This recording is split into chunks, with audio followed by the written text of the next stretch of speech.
What we're trying to do here is target their quads in their mid-length position, which means that we need to try and maximize the amount of knee flexion that we can get.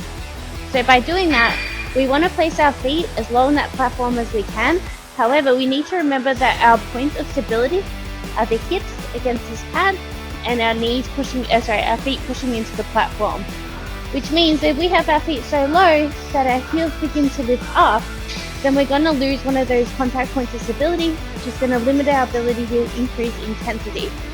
So have your feet as low as you can, still be able to push through the entire foot. Make sure that your hips don't lift off that pad. If we're going to try and manipulate the resistance profile on this one, we'll grab a band, attach it from the bottom up.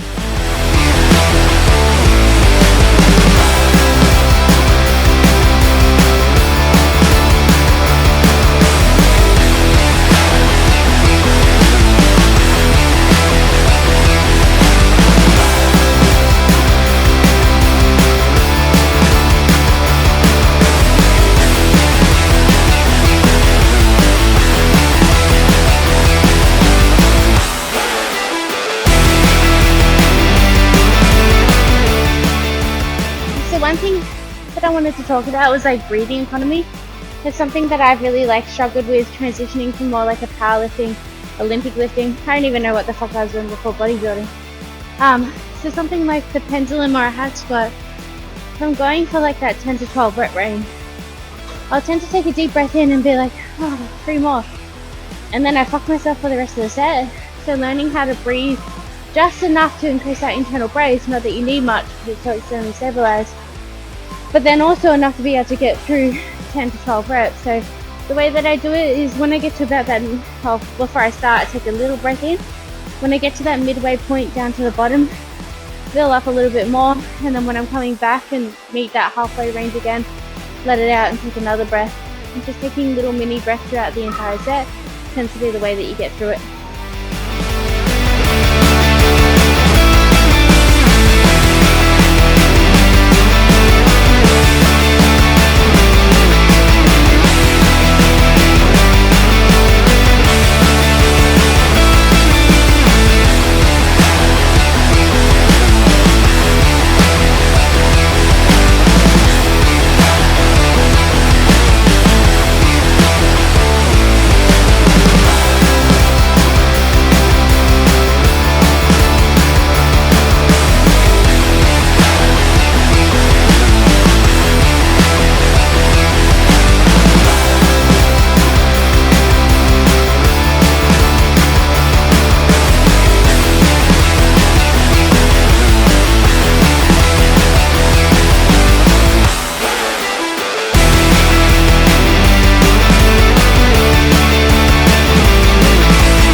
Bulgarian squat, we want to make sure that we're trying to match the angle of our front shin with our torso positioning, so they should be parallel to each other.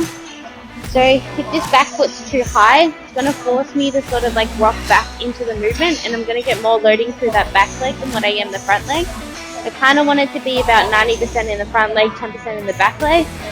So making sure that that back leg isn't too high, making sure that the front leg is in the right position where we can manipulate that angle of our shin with our torso.